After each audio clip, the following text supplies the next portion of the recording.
നമസ്കാരം. 1000 നേട്ടങ്ങൾ ഇനി പടികയറി വരും. കാരണം ബുധൻ്റെ ഉദയം ജീവിതത്തിൽ നല്ല രീതിയിലുള്ള മാറ്റങ്ങളാണ് സൃഷ്ടിക്കാൻ പോകുന്നത്. ബുധൻ എപ്പോഴും ശുഭഫലങ്ങൾ പ്രദാനം ചെയ്യുന്ന ഒരു ഗ്രഹമാണ്. അതുകൊണ്ട് തന്നെ ബുധൻ്റെ ഉദയം ചില രാശികളിൽ ജനിച്ചവരുടെ ജീവിതത്തിൽ അനുകൂലമായ നേട്ടങ്ങൾ സൃഷ്ടിക്കും. അറിവും വിജ്ഞാനവും നൽകുന്ന ഒരു ഗ്രഹമാണ് ബുധൻ. അതിനാൽ ഈ നക്ഷത്രക്കാർക്ക് ബുധൻ്റെ ഉദയത്തോടെ വിദ്യാഭ്യാസപരമായും തൊഴിൽപരമായും നേട്ടങ്ങൾ ഒട്ടനവധിയാണ് കാത്തിരിക്കുന്നത്. ഇടവൻ രാശിയുടെ 12-ാം ഭാവത്തിലും മിഥുനൻ രാശിയുടെ കർമ്മഭാവത്തിലും കുംഭൻ രാശിയുടെ 2-ാം ഭാവത്തിലും ബുധൻ ഉദിക്കുന്നു. ഇത് പ്രതീക്ഷിക്കുന്നതിലും വലിയ രീതിയിലുള്ള നേട്ടങ്ങൾ നിങ്ങൾക്ക് തൊഴിൽ മേഖലയിലും അതുപോലെ തന്നെ വിദ്യാഭ്യാസ മേഖലയിലും നേടാൻ സാധിക്കും.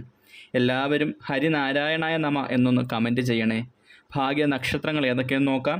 ഇടവൻ രാശിയിലെ കാർത്തിക രോഹിണി മകയിരം, മിഥുനൻ രാശിയിലെ മകയിരം തിരുവാതിര പുണർദം, കുംഭൻ രാശിയിലെ അവിട്ടം ചതയം പൂരുരുട്ടാതി എന്നീ നക്ഷത്രക്കാർക്കാണ് ബുധൻ്റെ ഉദയത്തോടെ തൊഴിൽ മേഖലയിലും വിദ്യാഭ്യാസ മേഖലയിലും നേട്ടം കൊയ്യാൻ സാധിക്കുന്നത്.